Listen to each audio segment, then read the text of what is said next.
dans la délégation de Madame Boss, délibération numéro 3, projet de centre de rétention administrative sur la métropole bordelaise, principe d'implantation sur le site du bioparc.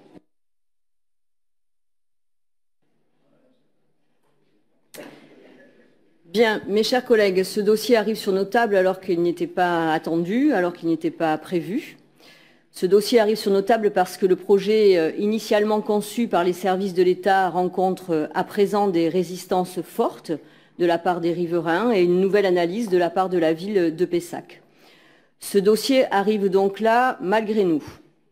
Malgré nous surtout sur le fond, parce que nous sommes ici un grand nombre à ne pas partager les contours de la politique migratoire portée par le gouvernement. Mais ici, nous ne sommes ni à l'Assemblée nationale, ni au Sénat, ni membres du gouvernement. Il ne nous appartient donc pas de définir les politiques migratoires nationales. Cela ne veut pas dire que nous ne sommes pas habilités à les commenter, à les juger et que nous ne sommes pas habilités à nous y opposer. Mais nous sommes aussi un grand nombre à considérer comme indignes les conditions de rétention actuelles dans les sous-sols du commissariat central qu'un certain nombre d'entre nous ont pu découvrir avec effroi. Et je crois que personne ici ne souhaite que ces conditions perdurent. Les questions qui nous sont posées aujourd'hui sont simples. Comment faire face à une décision qui ne nous revient pas, mais qui nous impacte et qui impacte nos populations ?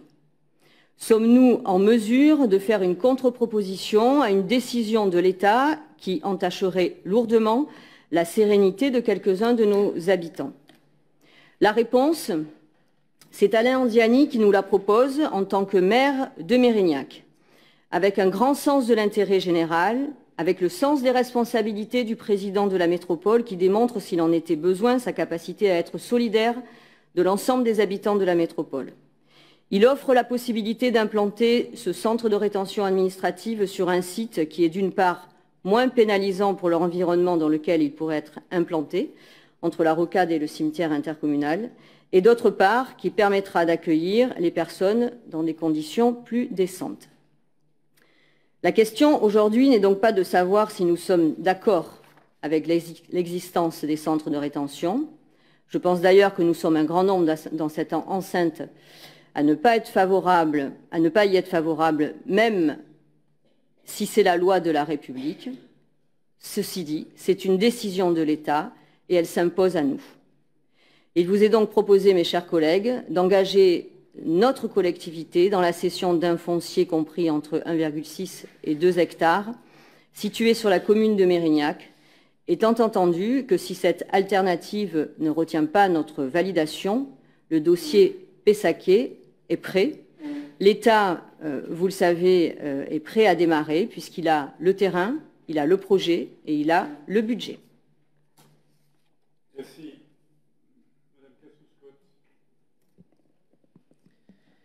Cher Président, chers collègues, la question effectivement qui nous est posée aujourd'hui, aussi à notre groupe, est d'une extrême gravité. La mobilisation active d'habitants et de différents acteurs associatifs de la société civile depuis plusieurs semaines, et encore ce matin devant la métropole en témoigne. En effet, il ne s'agit pas d'un simple choix de parcelle qui nous est proposé, dont l'une serait moins pénalisante que l'autre, mais bien de ce qui le motive.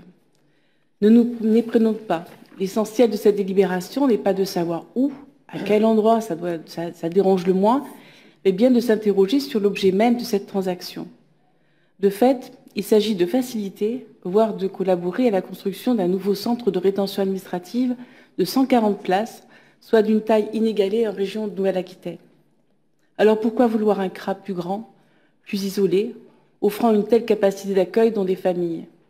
Pourquoi valider une politique migratoire qui, en défendant une immigration choisie à une immigration subie, s'avère plus répressive en créant notamment les CRA? Certes, il existe déjà un CRA à Mériadec qui propose 20 places, uniquement pour des hommes et pour une durée maximum de rétention de 45 jours. On le sait, cela a été dit, les conditions d'hygiène et sanitaire y sont difficiles et régulièrement dénoncées. J'ai moi-même pu le constater pour avoir rendu visite à des réfugiés arrêtés et reconduits en Italie après avoir été accueillis pendant 6 mois dans un CAO à Mérignac orientée par l'État français. On nous le dit, le nouveau centre de rétention administrative de Mérignac sera pour sa part différent. Certes, on peut espérer que ce bâtiment neuf proposera des locaux moins vétustes. Mais comme nous l'ont confirmé nos collègues élus après les visites d'un parlementaire dans le nouveau centre de rétention administrative de Lyon, qui a été inauguré en janvier 2022, ce nouveau centre s'apparaîtra bien une prison dernier cri, ultra sécurisée, compartimentée, empêchant l'échange entre les personnes retenues dans des secteurs différents et bien sûr sans aucune végétalisation ni en interne ni en externe. Mais les conditions de vie et de détention concernent aussi et surtout l'accès aux droits des personnes retenues. À Lyon comme ailleurs, les associations n'arrivent pas à obtenir de la préfecture de meilleures conditions, malgré tout le soutien politique des élus locaux dont elles bénéficient, que ce soit pour faciliter l'action des associations œuvrant en matière des droits à l'accès aux droits, ou préserver l'accès à une couverture santé pour tous les migrants et migrantes inconditionnellement. Par ailleurs, ce nouveau centre de rétention administrative sera également différent, car il multipliera par 7 le nombre de personnes pouvant être retenues, non pas uniquement pour 45 jours, mais pour une durée de 90 jours, voire pouvant s'étendre à 120 jours. Et plus que tout, il nous permettra non seulement d'accueillir des hommes, comme c'était le cas à Mériadeck, mais aussi des femmes enceintes et des enfants. Or, en France, une circulaire interdit l'enfermement des enfants.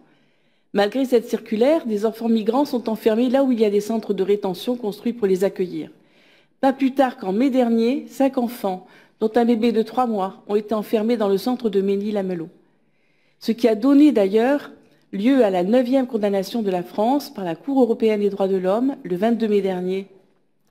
Ainsi, quelles que soient les garanties, quelles que soient les promesses verbales obtenues de la préfecture, avec la construction de chambres, de cellules familiales, ce nouveau centre de rétention administrative va donc bel et bien permettre de mettre en rétention des familles et dont des enfants, qui, même s'ils étaient libres, n'iraient sans doute pas à 4 ou 7 ans se promener dans le parc cimetière et l'espace boisé adjacent sans leurs parents qui, eux, sont restés enfermés. Et puis sérieusement, que vaut l'engagement d'un préfet qui ne fait qu'appliquer les directives de l'État, celles-ci pouvant toujours changer au gré des ministres et des gouvernements, qui plus est dans un contexte politique où les partis d'extrême droite et leurs thèses xénophobes ne cessent de gagner du terrain. Est-il nécessaire de rappeler qu'interpellés dans la rue, à leur domicile, au travail, à la frontière, ces personnes étrangères n'ont pas pu obtenir de titre de séjour? Cela ne constitue pas un délit. Elles ne sont pas dangereuses. Elles ont quitté leur pays pour fuir la guerre, une crise alimentaire, économique ou les conséquences du changement climatique. En quoi des personnes enfermées pour le seul fait d'être étrangères sans papier représenteraient un danger pour leurs voisins?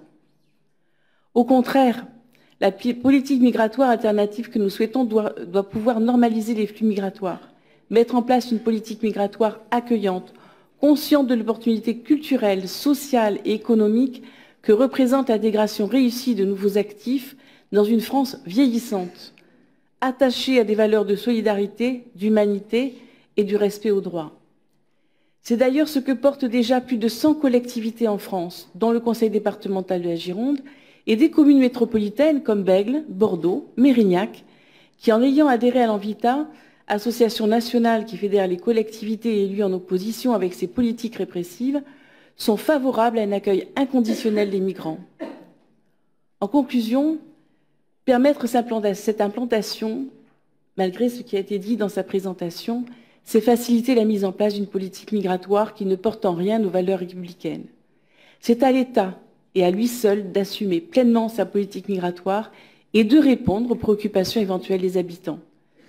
Enfin, je dirais que l'ironie du sort serait donc que cette parcelle du bioparc, qui était destinée à un projet d'inclusion, puisqu'il a été question d'un espace temporaire d'insertion, accueille au final un projet d'exclusion avec un centre de rétention administrative.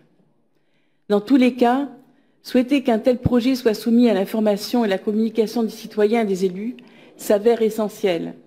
Je suis bien placée pour savoir que des projets comme une aire de grand rassemblement ou une aire d'accueil des gens du voyage ne rencontrent jamais l'enthousiasme des riverains.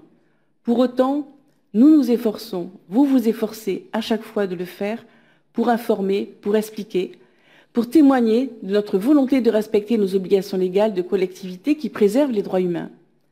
Ce qui n'est pas le cas du CRA, qui s'avère exclusivement une politique de l'État que nous déplorons. Comme vous le voyez, il y a vraiment eu matière à débat au sein de notre groupe sur un sujet aussi grave, et notre groupe désapprouve l'opportunité de cette délibération. Merci, Madame Mélier. Monsieur le Président, chers collègues, la délibération qui nous est présentée ne peut être dissociée du débat national d'aujourd'hui sur la politique d'accueil des hommes, des femmes, des enfants qui émigrent de leur pays, bien trop souvent dans des conditions extrêmement périlleuses pour eux. Par moments, l'actualité lève l'omerta et une majorité de la scène politique s'en émeut. Cependant, passé l'émotion, rien ne change et on continue à faire croire que la solution ne peut être que l'enfermement d'êtres humains qui, jusqu'à preuve du contraire, ne présentent pas de danger pour les populations. Pour que nous soyons tous conscientes et conscients de ce que représente un CRA, je me permets de vous rappeler que ce lieu d'enfermement extrajudiciaire, de privation des droits fondamentaux, de liberté d'aller et venir, révèle la limite de notre état de droit. Et pour quelle efficacité? Ces personnes qui n'ont pas, pour la plupart, terminé tous les recours possibles à la régularisation de leur situation administrative, se voient perdre leur emploi, leurs liens familiaux sont distendus et leur précarité explosée. Si nous pouvons nous rassurer sur le non-enfermement d'enfants dans ce nouveau centre de rétention, qu'en sera-t-il du traumatisme causé par l'éclatement des familles? L'objectif principal avancé par les gouvernements successifs est le renvoi de personnes immigrées en situation irrégulière dans leur pays. Cet enfermement devait se faire dans un temps court. Pour rappel, dans le début des années 90, ce n'était pas plus de 10 jours. Aujourd'hui, nous sommes sur des enfermements pouvant aller jusqu'à 90 jours, soit plusieurs mois. Mesurons bien, la Cour européenne des droits de l'homme a condamné par 9 fois la France pour enfermement des familles avec enfants. Les centres de rétention sont la preuve que cette politique est un immense échec et fait le jeu de forces politiques nauséabondes. Les résultats électoraux de la dernière période devraient sérieusement nous interpeller. C'est pourquoi, Monsieur le Président, mes chers collègues, notre groupe politique refuse de participer à l'accompagnement de l'État dans la construction de ce CRA sur notre territoire métropolitain, que ce soit à Pessac ou à Mérignac. Il faut véritablement que nos collectivités cessent de subir la joute de l'Élysée. Dans un courrier commun avec le groupe des élus écologie et solidaires, nous réitérons le souhait de travailler entre élus afin d'aboutir à une compréhension collective sur un sujet éminemment sensible, notamment en étudiant les solutions alternatives au CRA qui sont appliquées dans d'autres pays européens, comme les centres ouverts de Belgique. Monsieur le Président, nous vous proposons d'interpeller Madame la Première ministre ainsi que les parlementaires de notre territoire métropolitain pour que ce CRA ne voit pas le jour et qu'une solution humaine soit trouvée dans le respect des droits fondamentaux. Monsieur Raynal. Monsieur le Président, mes chers collègues, tout d'abord, la création d'un nouveau centre de rétention administrative sur un terrain à la sortie 13 de la Rocade sur Pessac est une décision de l'État, mal fondée mais implacable. Mal fondée car sans considération pour le tissu humain et naturel qui environne cet emplacement. Implacable car sur un terrain appartenant à l'État, sans aucune concertation et nécessitant seulement un permis de construire délivré par ce même État. Dans ces conditions, où se trouve notre marge de manœuvre?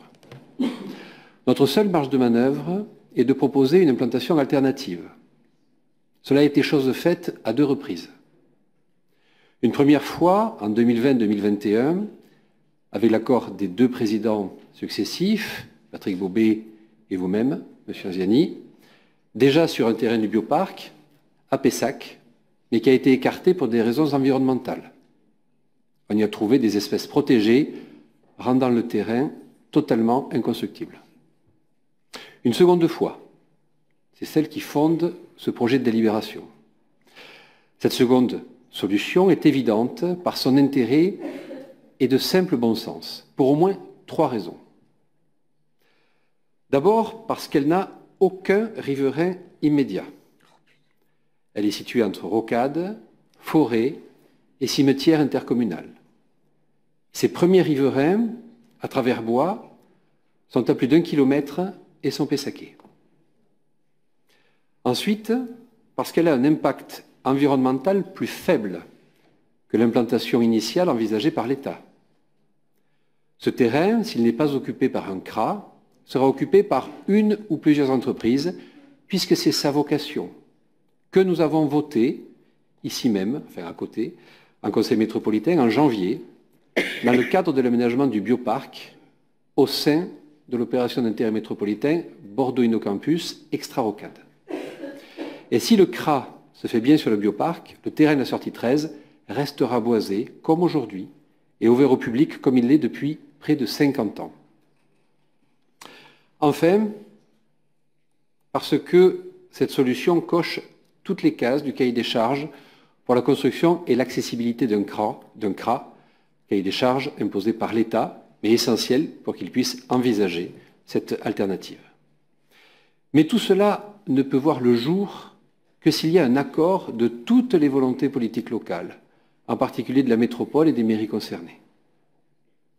À cet égard, je veux remercier très sincèrement le président Asiani, qui a spontanément accepté cette solution quand je la lui ai présentée, alors qu'elle est essentiellement implantée sur Mérignac.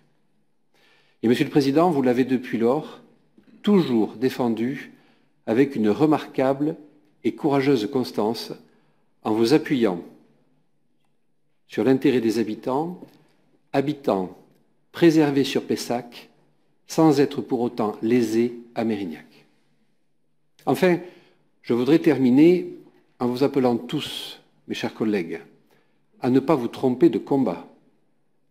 Ici et aujourd'hui, on ne vote pas pour ou contre le principe du CRA. Il sera de toute manière construit sur la métropole de Bordeaux, puisque l'État l'a décidé. Ici et aujourd'hui, nous votons simplement pour ou contre une implantation plus intelligente et plus respectueuse des habitants et de notre environnement. Au nom des habitants de Pessac, je vous remercie. Merci. Madame Bost. Alors, Monsieur le Président, mes chers collègues, en réalité, je ne suis pas Madame Bost, mais je suis Sébastien Saint.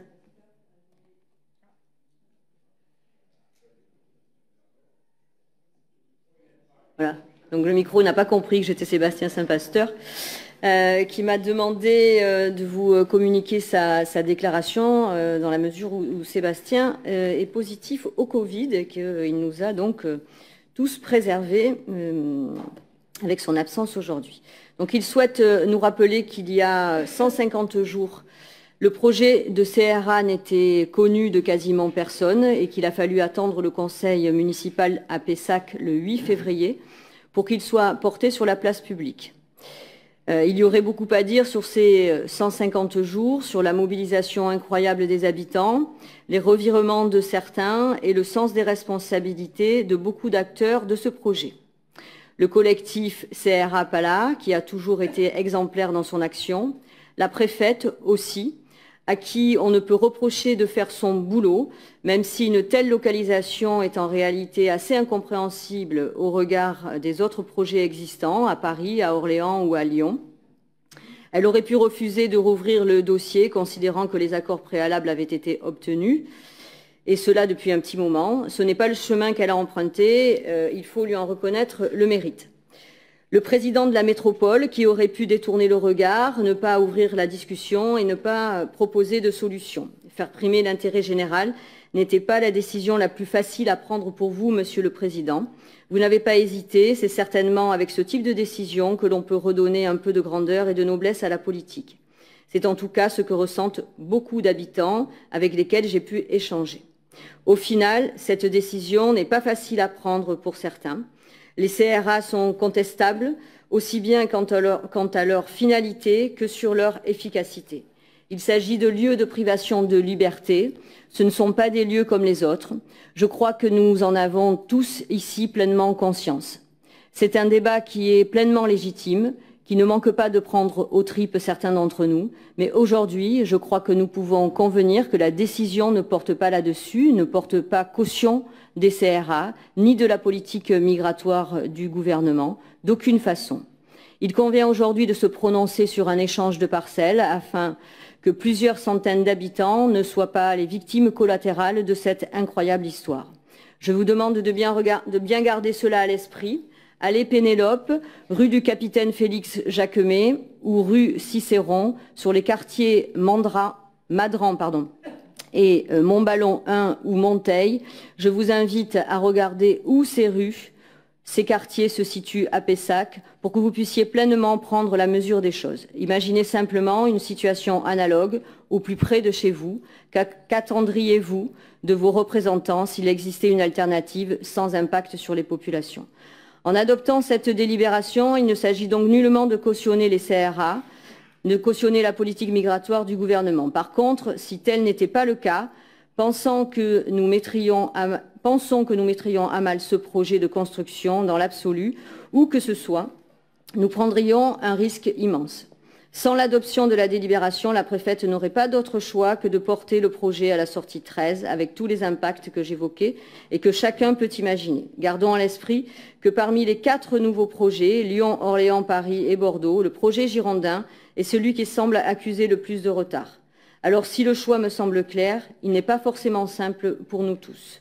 Faisons-le donc en conscience de la place où nous sommes, à travers les responsabilités que nous portons en tant qu'élus métropolitains. Beaucoup d'habitants de la métropole nous regardent et comptent sur nous.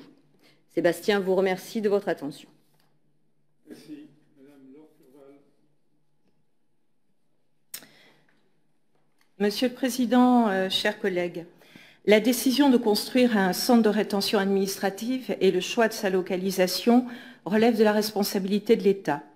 Aujourd'hui, nous nous retrouvons comme élus métropolitains à devoir décider de l'implantation d'un CRA de 140 places sur le site du bioparc à Mérignac, sur un terrain propriété de Bordeaux Métropole.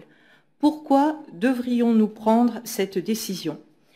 Initialement, l'État avait choisi des terrains qui lui appartiennent à Pessac, sortie 13, près de 2 lotissements, Madran et Montballon. Lors du conseil municipal du 8 février, alerté par des associations qui avaient vu des appels d'offres pour la construction d'un CRA, nous avons interrogé Monsieur le maire sur ce projet. À ce moment-là, Monsieur le maire de Pessac ne voyait aucune raison de le faire ailleurs. Comme dit par lui en conseil, le projet avait été réfléchi avec la préfecture et les 2 derniers présidents de Bordeaux Métropole. Toutes les garanties avaient été obtenues qu'il n'y aurait aucune interaction avec le voisinage. Un CRA, ce serait juste un gros bâtiment administratif surveillé qui ne fait pas de bruit. Mais les habitants de Madran et Montballon, les associations de quartier et celles qui interviennent auprès des migrants n'ont bien sûr pas eu la même perception du projet, n'ayant été ni informés ni concertés. Et depuis, les collectifs ont donc fleuri. Crapala à Pessac, Non-CRA Bioparc à Mérignac et le collectif Anti-CRA qui lui regroupe plusieurs associations, je n'en citerai que quelques-unes comme la CIMAD, la Ligue des droits de l'homme, Médecins du Monde, ou des représentants de partis, eh bien je citerai Europe Écologie Les Verts. Alors aujourd'hui, où se trouve notre responsabilité d'élus métropolitains et comment l'exercer? Et d'ailleurs, tous les élus savent-ils vraiment ce qu'est un CRA et comment il fonctionne, et à quel point les conditions d'enfermement et de privation de liberté y sont indignes, que le bâtiment soit neuf ou pas, grand ou petit? Au lieu de réagir sous la pression du maire de Pessac et des habitants et de chercher où se débarrasser du CRA, nous devrions construire une position collective métropolitaine. Mais le silence du maire de Pessac a empêché la possibilité d'un travail des élus métropolitains avec l'État ou avec des associations qui sont reconnues dans le champ de l'accompagnement des migrants. Et donc le maire de Pessac se tourne vers la métropole à la dernière minute pour nous demander de trouver une solution, en oubliant que Dès mars 2021, il avait acté le choix des terrains à Pessac en réponse avec la préfète, comme l'a déclaré la préfecture à la presse. Voter aujourd'hui pour l'implantation du CRA sur le site du bioparc, c'est voter pour le CRA, qui prive de liberté des personnes qui n'ont commis aucun délit, ça a été rappelé, mais sont enfermées parce qu'elles n'ont pas obtenu de titre de séjour. Alors que l'Allemagne, qui a déjà accueilli beaucoup de réfugiés et demandeurs d'asile, va assouplir sa politique de régularisation en adoptant ce mercredi 6 juillet un projet de loi pour les étrangers qui n'ont pas obtenu le statut de réfugié, la France reste le pays d'Europe qui enferme le plus de personnes étrangères et se singularise par des centres de rétention inhumains, coûteux, inefficaces. Un enfermement inhumain, c'est ce que décrit le nouveau rapport de la Contrôleuse générale des lieux de privation de liberté, publié le 2 juin suite à ses visites dans plusieurs CRA. Un enfermement coûteux, 23 millions d'euros pour celui de Lyon, la même capacité de 140 places, sans compter le fonctionnement. Un enfermement inefficace par rapport à l'objectif d'éloignement, c'est-à-dire d'expulsion, particulièrement en 2021, à cause de la pandémie et de la fermeture des frontières, mais à temps normal aussi. À Bordeaux, selon le rapport 2021 de la CIMAD, le taux d'éloignement est de 37,5%. Dans les CRA les plus proches, à Toulouse, 30%, à Hendaye, 36%. Donc, une personne sur deux est enfermée pour rien jusqu'à 90 jours. Et face aux migrations liées au réchauffement climatique et à d'autres crises, récemment celle de la guerre en Ukraine, il sera de plus en plus nécessaire de réorienter les investissements dans une politique d'accueil et d'intégration, comme le fait l'Allemagne, plutôt que dans des CRA absolument inutiles et inhumains. Je crois que nous l'avons suffisamment rappelé. Et notre responsabilité d'élus, c'est, je crois, de défendre les valeurs de la République et c'est d'assurer à toutes et tous le respect des droits fondamentaux et non de nous substituer à l'État pour favoriser, accompagner, faciliter la construction d'un CRA. À titre personnel, je considère que le vote qui nous est considéré aujourd'hui reste entaché d'illégitimité et je ne prendrai pas part à ce vote.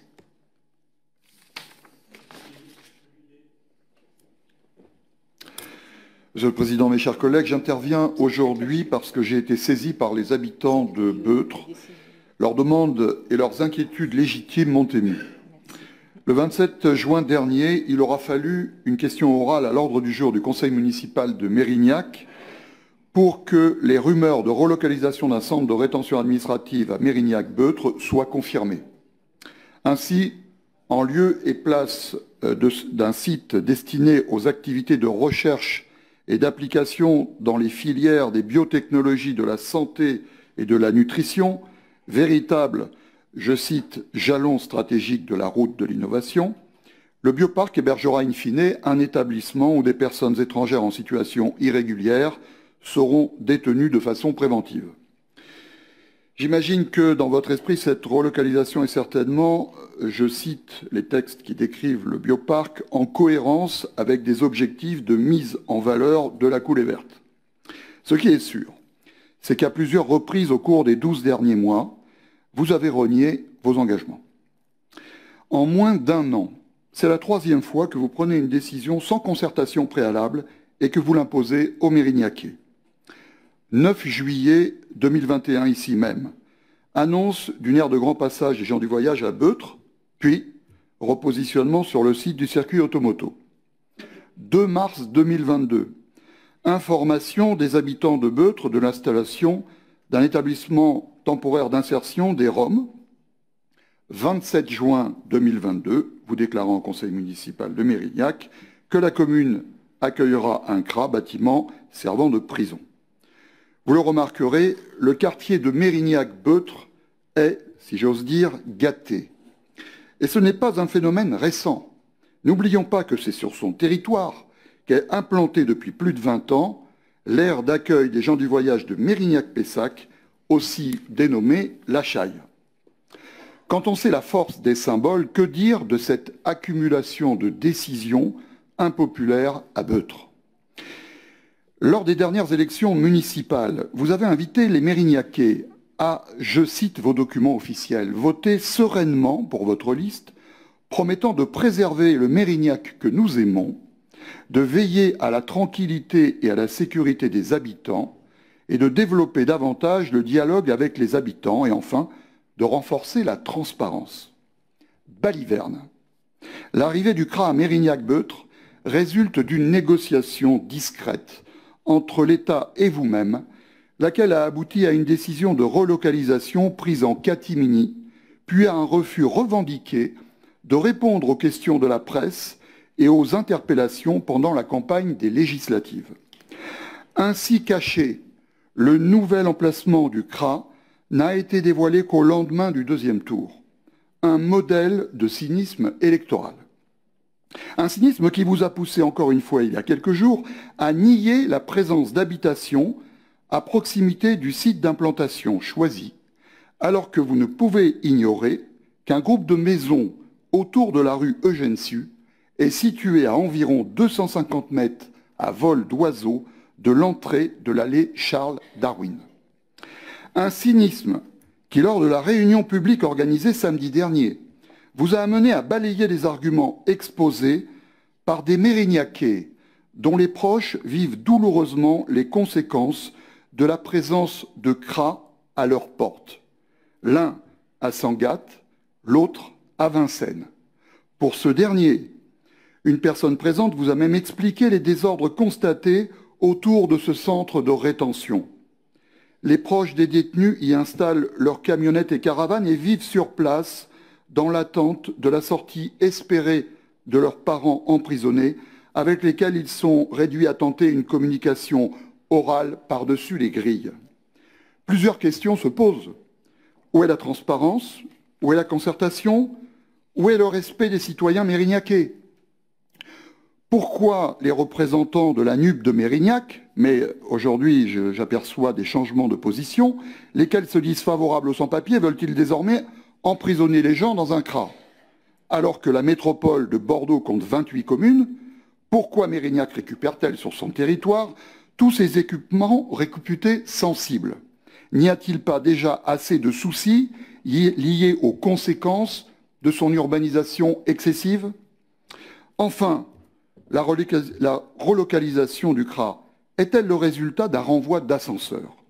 En séance du conseil municipal du 27 juin dernier, les élus de votre majorité, j'ai revisionné la séance, ont applaudi votre façon de manœuvrer, laquelle a pourtant été fondée sur la dissimulation, l'oubli des promesses faites et l'indifférence au devenir de la qualité de vie des habitants de ce quartier de la commune.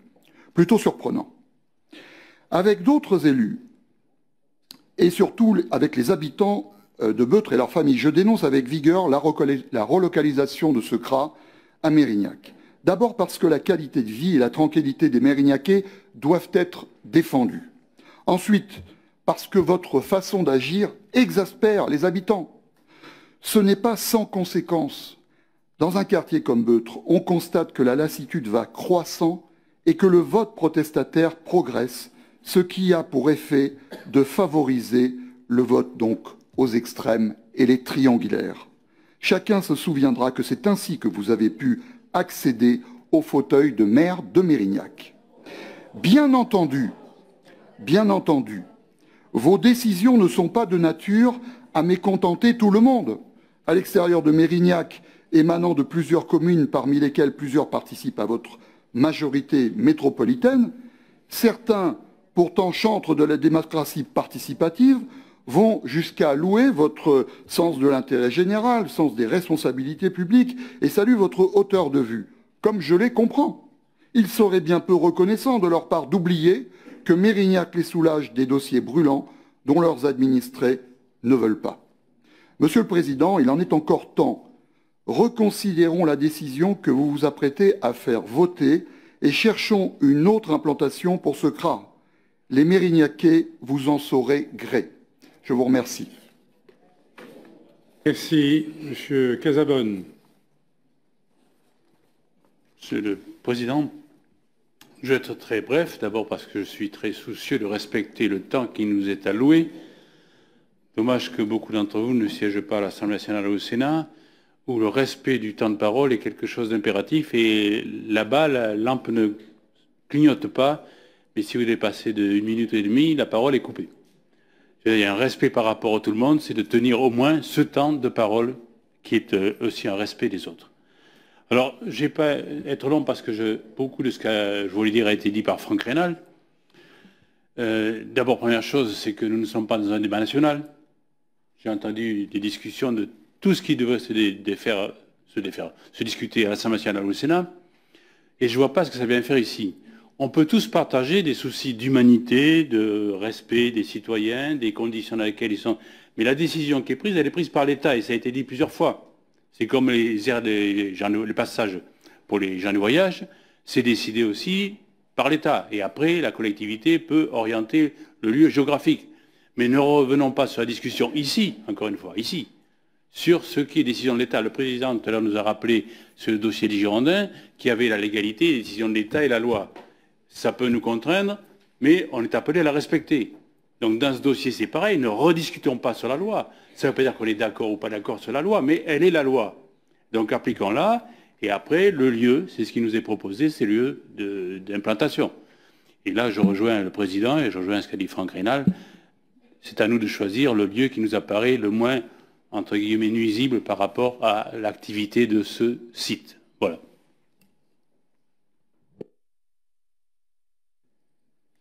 Merci, Monsieur le Président. Alors, je n'avais pas prévu de prendre la parole, ce sera également très bref, mais au regard des prises de parole des uns et des autres, je voudrais quand même saluer votre courage, votre sens des responsabilités et votre hauteur de vue sur un sujet très difficile, nous le savons tous. Enfin, je ne sais pas si nous le savons tous, en fait, parce que je trouve que votre prise de parole et votre décision, elle contraste beaucoup avec justement les prises de parole de certains de vos collègues de la majorité, qui ne sauraient voir de CRA sur notre territoire. Oublions d'ailleurs, je crois que les CRA étaient créés en 1981,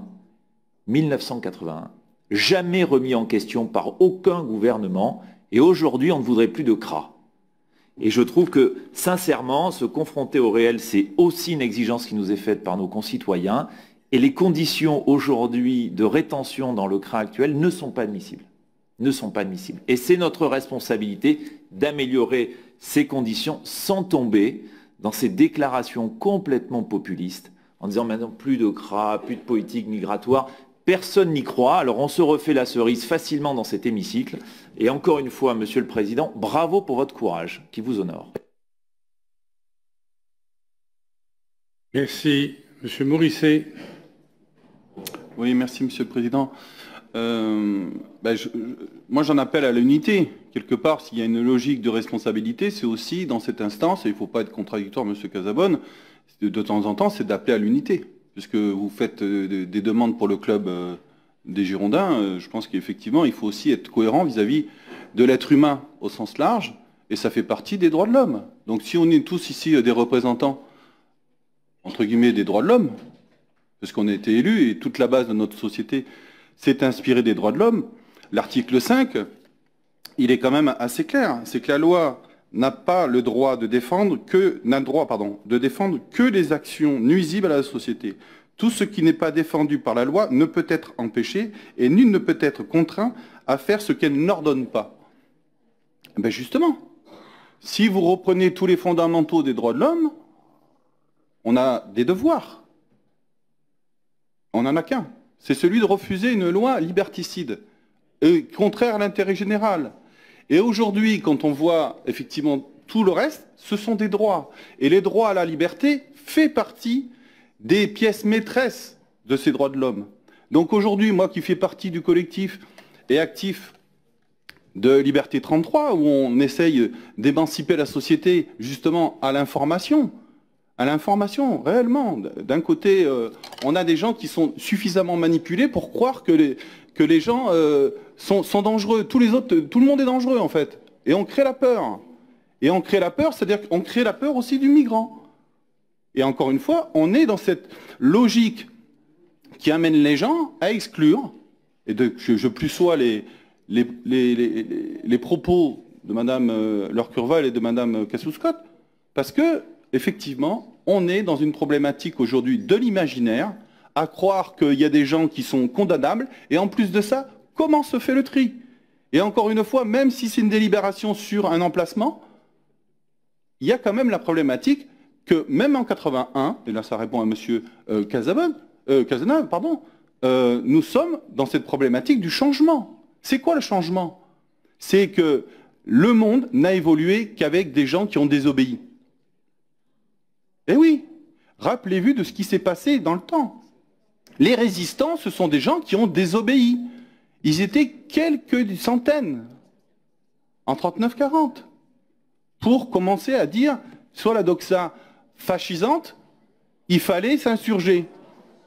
Donc on est dans cette problématique de cette société qui a effectivement la façon de nier d'une façon très forte une indifférence grandissante, une indifférence mortifère, guerrière, contre les gens qui ne seraient pas, entre guillemets, franco-français avec les bonnes règles.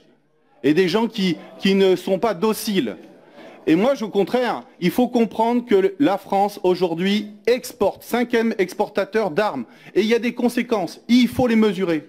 Et je préférais entendre des gens qui disent « augmentons les places de logement d'urgence » que d'augmentation, et encore une fois, ça fait partie de la responsabilité de M. Anzani, d'essayer d'apporter le fait que s'il faut donner un équivalent à quelque chose qui était insalubre à un endroit, c'était de remettre quelque chose de réellement digne au niveau de la réception des personnes à quota, ISO quota, on va dire, c'est-à-dire si c'était que 20 places, eh bien on reste sur les 20 places, mais qu'on n'en fasse pas plus. Et encore une fois, là, on augmente le x7. Et on est dans ce paradoxe de refuser que les logements d'urgence, les migrations se feront de plus en plus massives.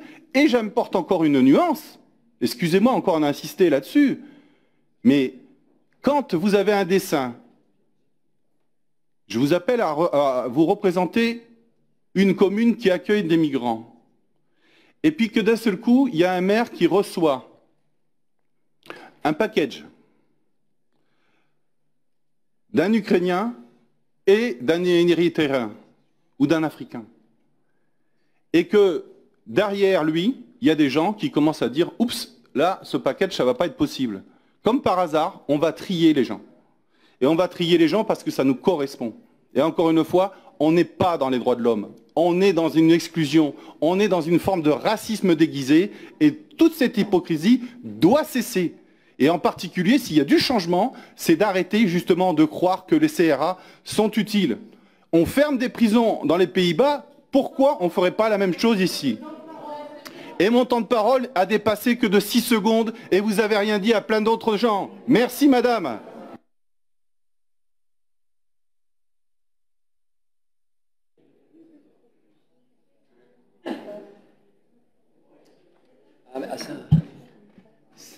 C'est à moi, j'ai pas entendu. Pour dire qu'on va voter contre cette délibération, alors on a bien compris que c'était contre l'implantation à Mérignac, mais en fait on va étendre un peu le sujet, donc contre toute implantation sur la métropole.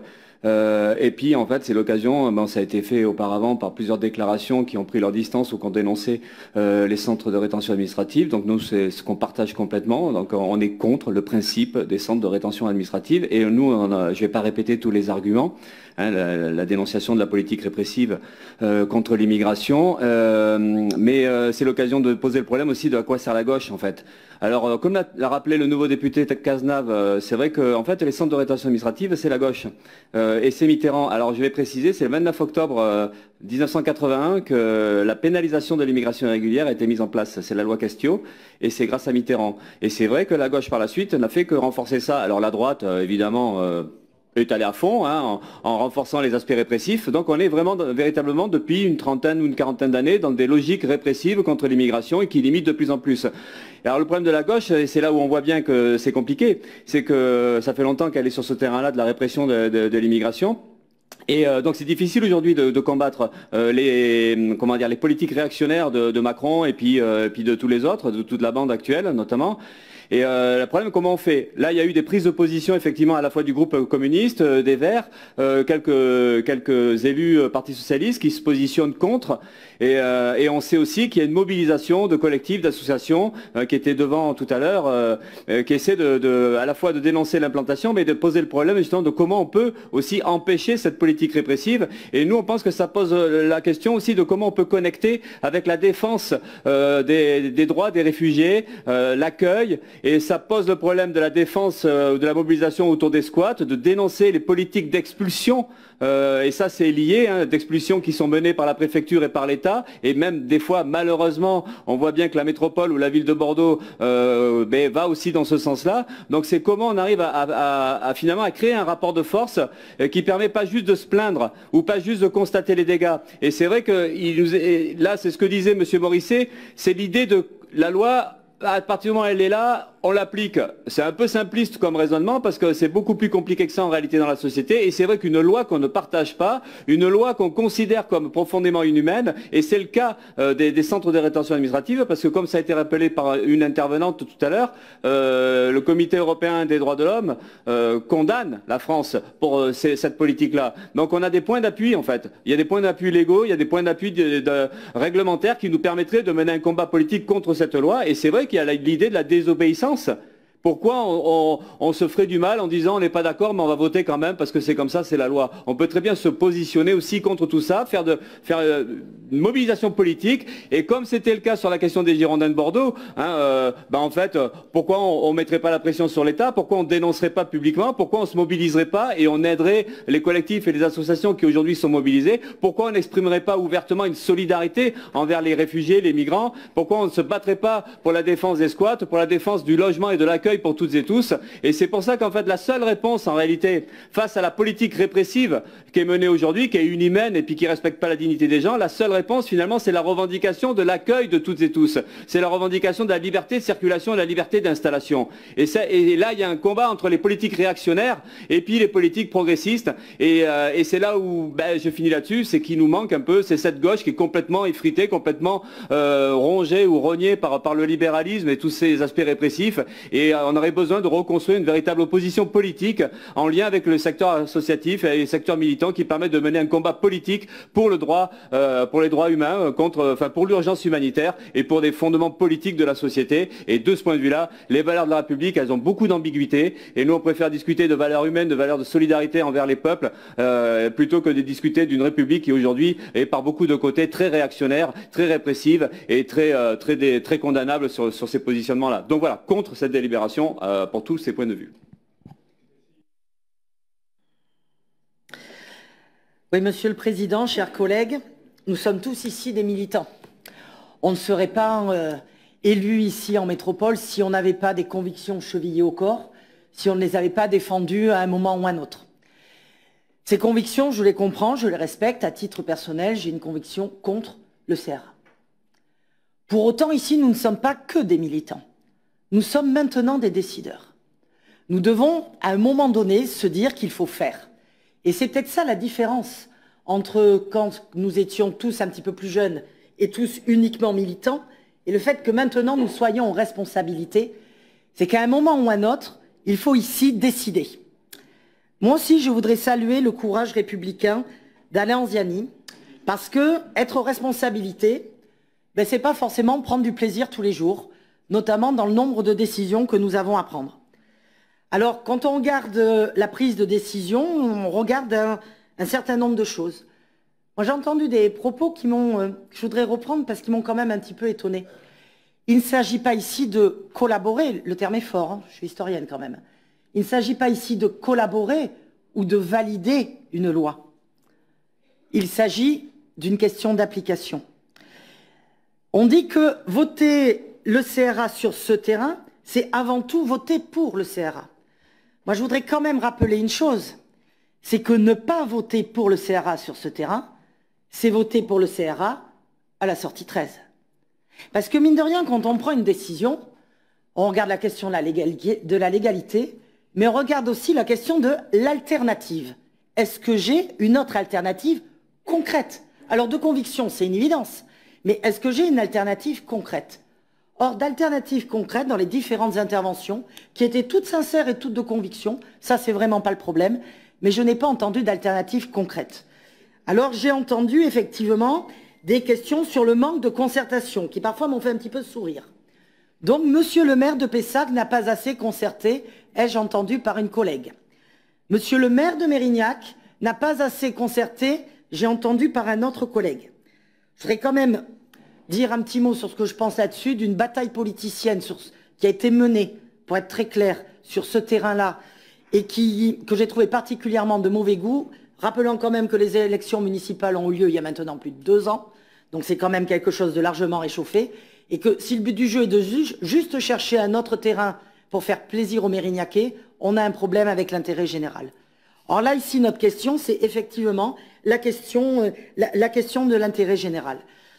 Je répète, à titre personnel, je suis contre les CRA. Que l'on s'exprime contre la loi, que l'on milite contre la loi, que l'on interpelle le gouvernement, que l'on interpelle les parlementaires, oui, ça faisons-le. Sauf que là, maintenant, pour reprendre les propos de M. Saint-Pasteur, Mme Bost, ben, à un moment donné, si je vote non, même si je ne participe pas au vote, ou si je m'abstiens, parce qu'après tout, dans ma position, je pourrais presque me poser la question, la conséquence de ce vote serait qu'effectivement, le CRA aura lieu parce que je n'ai pas de pouvoir là-dessus, mais il aura lieu à la sortie 13. Je n'arrive pas à pouvoir exprimer dans mon vote pour ou contre le CRA, car malheureusement, ce n'est pas ce qu'on me demande. J'ai envie de le faire, mais mon combat, il va se faire ailleurs.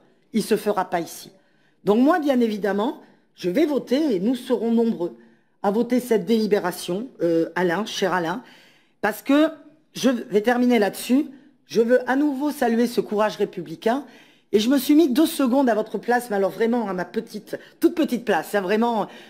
Et je me suis demandé, est-ce que vous pensez quand même que prendre une telle décision était facile? Est-ce que vous pensez quand même que prendre une telle décision, on le fait en se disant, on va faire l'unanimité, tous les Mérignacais vont être d'accord, tous les groupes politiques vont être d'accord, on va me saluer. Est-ce que vous pensez que c'est franchement si simple que ça, par moment, de regarder cet intérêt général? Est-ce que vous pensez que, mine de rien, quand on regarde cet intérêt général, on n'a pas le respect des autres et on n'a pas un sentiment d'humanité? Nous te connaissons bien, Alain, nous savons que tu l'avons. Je te salue.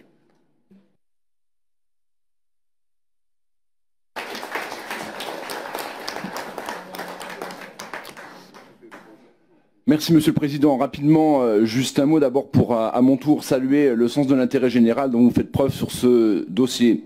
Alors je veux bien que nous fassions le débat sur l'utilité des centres de rétention administrative et la politique migratoire de la France. Je veux bien que nous fassions régulièrement ici, de nouveau, des débats nationaux qui ne nous concernent pas directement, nous ne sommes pas au Parlement. Ce projet, c'est un projet porté par l'État et par le ministère de l'Intérieur. Le sujet qui nous concerne est donc sa localisation, qui est inadaptée au vu de son insertion dans une zone dédiée à l'habitat et au vu de l'usage des parcelles du projet initial sortie 13 qui, depuis, et ça l'a été rappelé, près de 50 ans, sont utilisés par les riverains pour des promenades en famille et autres pratiques ludiques sportives des enfants. Donc le vote aujourd'hui que nous avons à faire, c'est en fait un choix, une alternative entre sortie 12 ou sortie 13.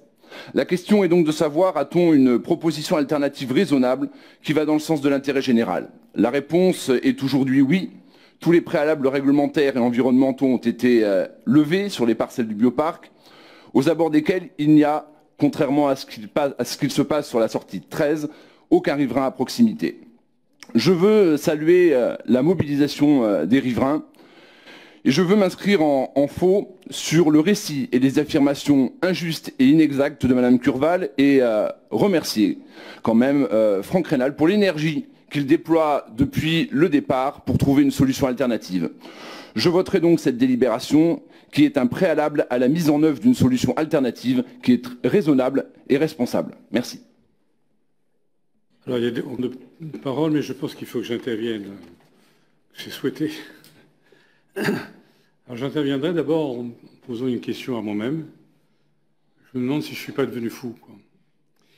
Parce qu'au fond, on voit bien dans ce dossier, on voit bien les échos, il y a de visions pour ou contre les CRA, pour ou contre la localisation. Et voilà bien un dossier où je prends une position où je n'ai que des coups à recevoir. Voilà. Que des coups à recevoir, et je le savais dès le début. Bon, voilà. Et pourtant, j'ai maintenu ma position. Mais je n'ai pas maintenu ma position par courage ou merci pour ceux qui ont salué ceci, mais simplement parce que j'ai un sens républicain qui est profond. Et c'est ça qui m'étonne beaucoup ici, en entendre certains. On est en République. La République, c'est des lois. Si on n'est pas satisfait des lois, il faut les contester. Et pour les contester, il vaut mieux être élu au Parlement. Et ce n'est pas ensuite, après, à nous, d'aller dire, bon, il y a des lois, mais je m'assieds dessus, je n'en tiens pas compte. Moi, je préfère mes demandes, mes rêves, mes désirs, plutôt que la loi de la République.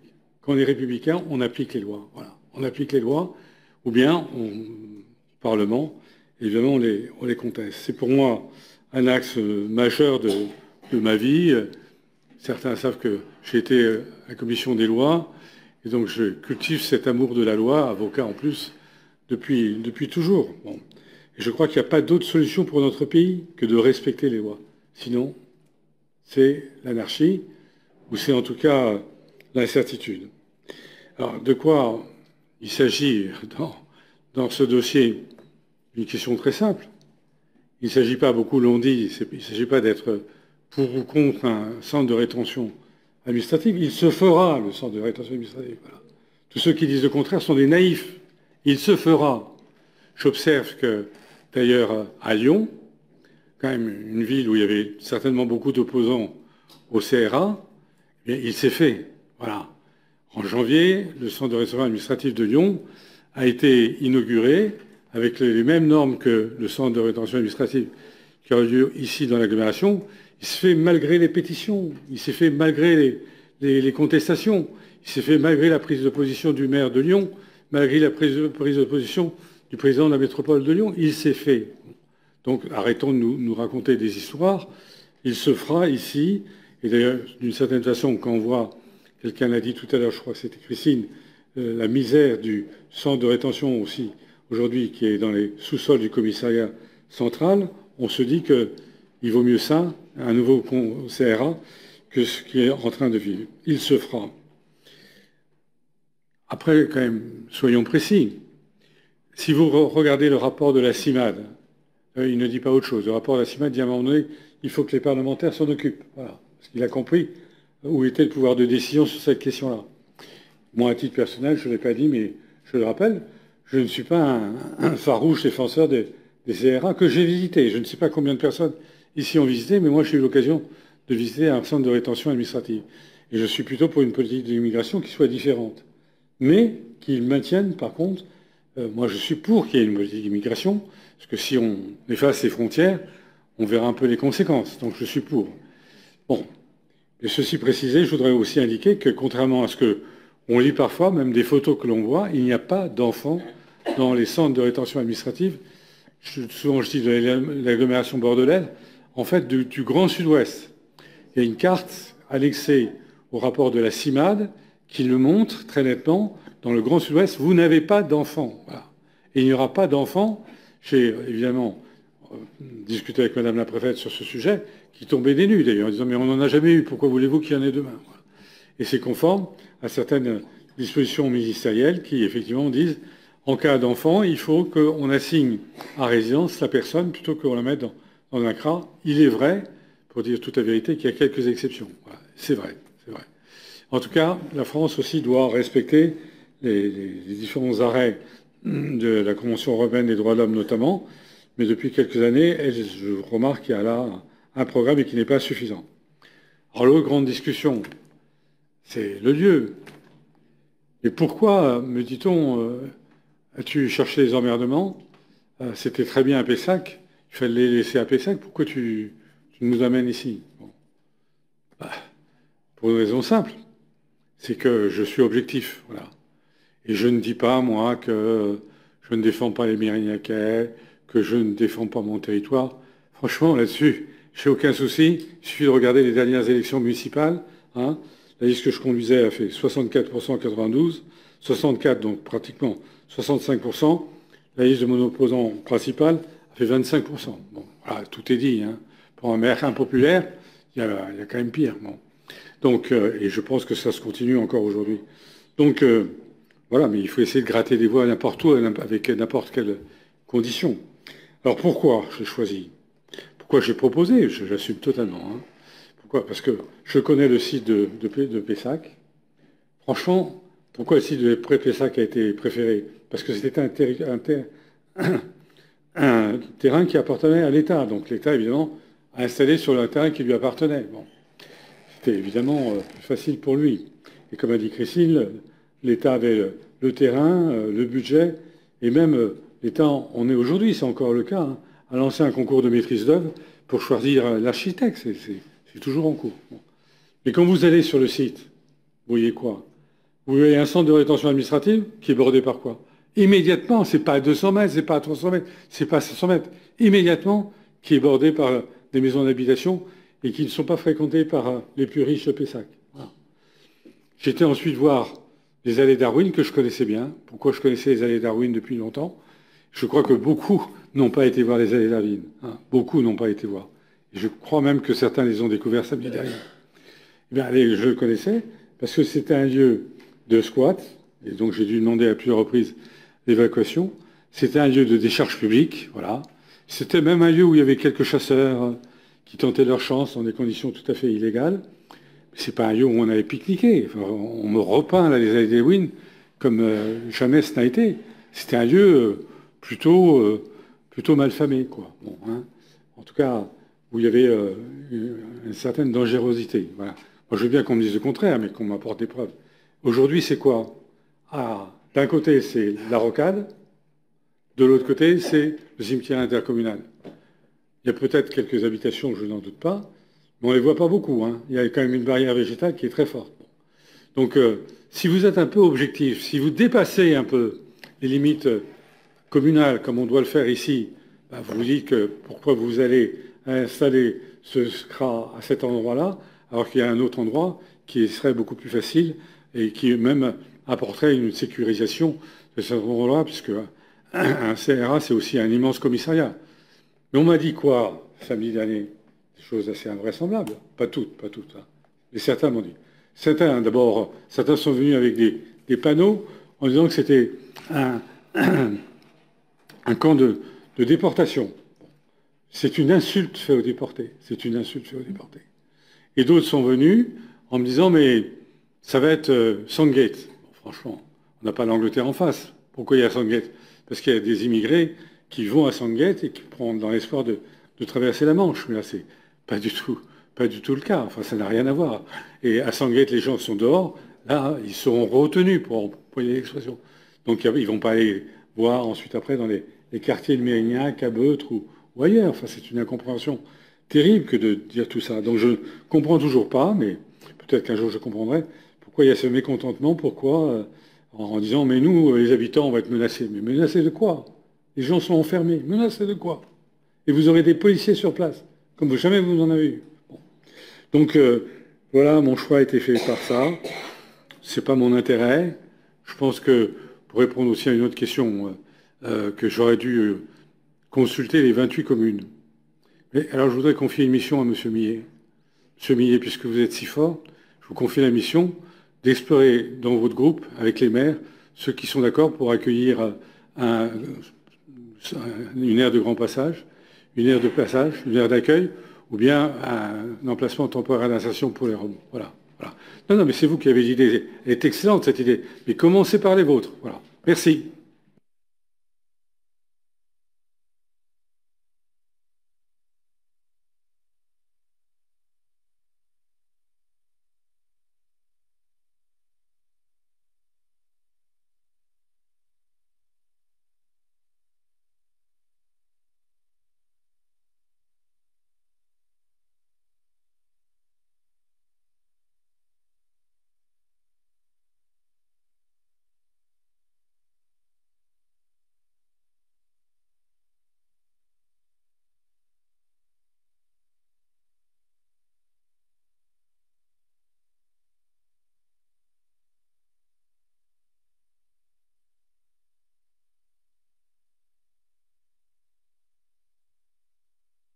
Pour 64, abstention 0, contre 36, la délibération est adoptée. Je vous en remercie.